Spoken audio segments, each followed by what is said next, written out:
It's time to put an end to governing by the Green New Deal, which is very much a scam.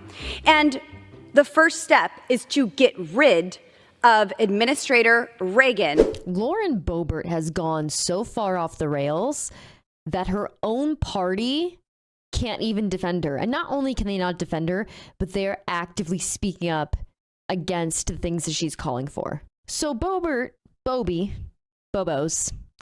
has decided to go on a rant about how expensive the Green New Deal is. And she's calling to have EPA admin Michael Reagan's salary reduced to $1 a year. I rise to offer my amendment that utilizes the Holman Rule to reduce the salary of EPA Administrator Michael Reagan to $1. On his watch, Administrator Reagan has used the EPA to impose Green New Deal policies such as electric appliance and EV mandates, power plant closures, strict regulations on American energy production, and environmental justice initiatives. When the Holman Rule was originally put in place years ago, it was meant to identify people who had committed crimes, and we've had some of those that have been fired. It wasn't meant to identify people who had policy differences. Those are what elections are about. Anybody who suggested that on this side of the aisle that we were going to elect the Biden administration, the Biden-Harris administration, that the policies that they enacted were going to be things we supported, I think we're living in a different world. That man is Michael Simpson, a fellow Republican, someone who represents more rural area Americans who want less government, less control over people by the government. Someone from her own party standing up against her power-hungry MAGA stance, trying to do something that she claims is good for the people. It's actually not good for the people and is incredibly invasive. On Michael Reagan's watch, the EPA has prioritized DEI over domestic energy, climate change over consumers, and EVs over our great economy.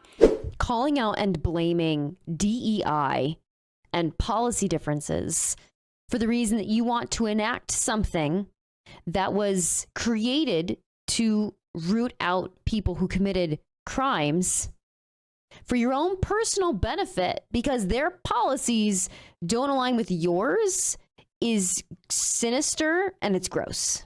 Is it true that the EPA has never obtained formal legislation, authorization legislation from Congress? It's never been authorized by Congress. EPA is not authorized by Congress? I'm asking you. I thought EPA was authorized by Congress. Well, the EPA is not. The EPA has never been formally authorized by Congress.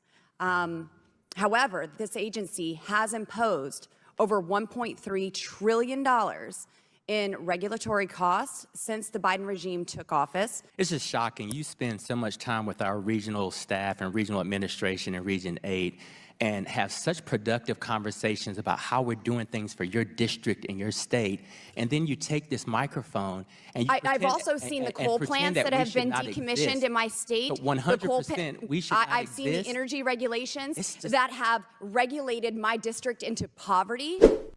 The children yearn for the mines, arguing that harmful jobs need to remain because they're jobs, despite the fact that they're harmful to the people who work them and to the environment at large, which hurts everybody, is just a real interesting take to have. If our economy can't survive without human beings working the coal mines, then we have deeper issues than the coal mines. Because our economy and our society should be able to develop and flourish such that we don't need human beings performing dangerous jobs, such as working in the coal mines, Lauren Boebert. As a fellow Coloradan, I don't think Coloradans should have to work in the coal mines in order to make a living. And I think other jobs and other avenues should be available. In March of last year, the EPA Twitter account posted, quote, as a bicultural, bilingual, and bisexual woman, Iris deeply empathizes with communities at the intersection of overlapping crisis of injustice, hashtag climate change, and environmental racism, end quote. We cannot have the head of the Environmental Protection Agency claiming that even the environment is racist. That is not what environmental racism means. I know it, you know it, and she knows it. And if you don't know it, allow me to briefly explain. It's not that the environment is racist. That's ridiculous. No one thinks that. It's understanding that certain actions that we take that affect the environment are going to make it harder for people of a lower economic status, socioeconomic status, to live a good, fulfilling life. And also understanding that most of the people in those socioeconomic statuses are people of color because we've put them there. It is a bonkers, bananas, brain rocks claim to say that the left thinks that the environment is racist. Yet that doesn't stop Lauren Boebert from stating just that on the floor. But even her Republican colleagues can't stand the bullshit anymore. Anybody who suggested that on this side of the aisle that we were going to elect the Biden administration, the Biden-Harris administration, that the policies that they enacted were going to be things we supported, I think we're living in a different world. This doesn't do anything. If you could tell me that they had committed some crime, something that they didn't have the authority to do, then maybe we'd consider it. You don't do this because, frankly, I don't think we have the authority to do it.